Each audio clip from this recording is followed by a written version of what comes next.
Air India ने हाल ही में aviation sector की सबसे बड़ी डील की है। दरअसल कंपनी ने एयरबस और बोइंग को 440 विमानों की खरीद का पक्का ऑर्डर दिया है। अब आपके जहन में ये भी सवाल भी पक्का आया होगा, इतने नए विमानों के साथ क्या एयर इंडिया को फ्लाइट्स और बाकी स्टाफ की भी जरूरत पड़ेगी? तो हाँ, आपने एकदम सही सोचा है। इंडस्ट्री सोर्सेज की माने तो कंपनी को 6500 से ज्यादा पायलट्स की भर्ती करनी पड़ेगी।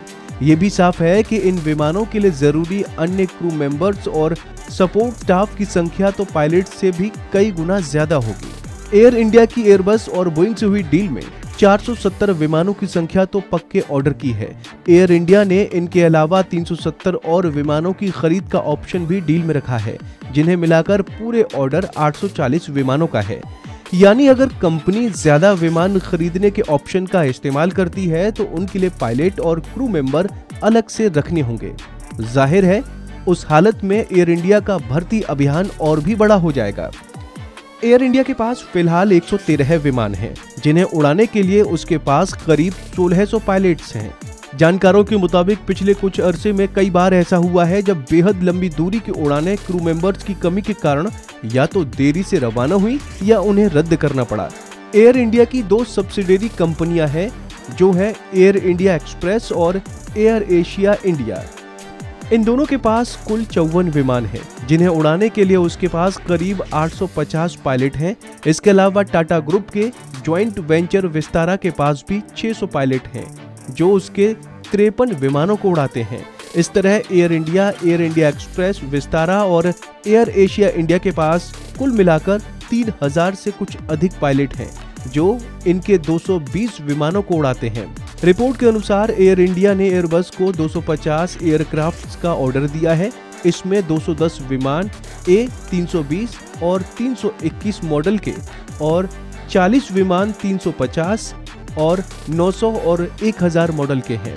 इसके अलावा कंपनी ने बोइंग को 220 विमानों को ऑर्डर दिया है, जिसमें से 190 विमान 737 मैक्स मॉडल, 20 विमान 787 एस मॉडल के और 10 विमान 777 एस मॉडल के शामिल हैं। एयर इंडिया इन 40 A350 वाले मॉडल के विमानों को 16 घंटे से ज्यादा समय तक चलाने वाली उड़ानों के लिए खरीद रही है। एयरलाइन को हर विमान पर 30 पायलटों, 15 कमांडरों और 15 फर्स्ट ऑफिसर की जरूरत होगी, जिसका मतलब सिर्फ A350S के लिए करीब 1200 पायलट की जरूरत पड़ने वाली है। 26 पायलट बोइंग 777 के लिए चाहिए। अगर ऐसे 10 प्लेन खरीदती है तो 260 पायलट की आवश्यकता होगी। 20 बोइंग 787 के लिए 400 पायलट की आवश्यकता होगी। रिपोर्ट में कहा गया है कि 30 बड़े आकार के बोइंग विमानों को शामिल करने के लिए कुल 660 पायलटों की जरूरत होगी। एवरेज में प्रत्येक नैरो बॉडी के विमान, चाहे वो एयरबस A320 फैमिली हो या बोइंग 337 मैक्स को, 12 पायलटों की आवश्यकता होती है, जिसका मतलब है कि बेड़े में ऐसे 400 विमानों को अपने संचालन के लिए कम से कम 4800 पायलटों की आवश्यकता होगी। लेकिन एयर इंडिया को इतने स्टाफ की जरूरत तत्काल नहीं पड़ेगी, क्योंकि एयरक्राफ्ट्स की डिलीवरी में वक्त लगेगा। ऐसे में कंपनी का प्लान है कि ऑर्डर किए गए विमानों की डिलीवरी में जितना वक्त लगेगा, उसका इस्तेमाल कंपनी पायलट्स की भर्ती और टाइपिंग रेटिंग के लिए कर सकती है। टाइप रेटिंग एक खास तरह की ट्रेनिंग होती है, जिसके बाद ही कमर्शियल पायलट लाइसेंस यानी CPL रखने वाला कोई पायलट किसी खास विमान को उड़ाने के लिए क्वालिफाई करता है। इसके लिए बड़ी संख्या में फ्लाइट सिमुलेटर्स की भी जरूरत पड़ती है। गौरतलब है कि एयर इंडिया ने कुछ समय पहले ही पायलट ट्रेनिंग एकेडमी बनाने का प्लान भी किया था।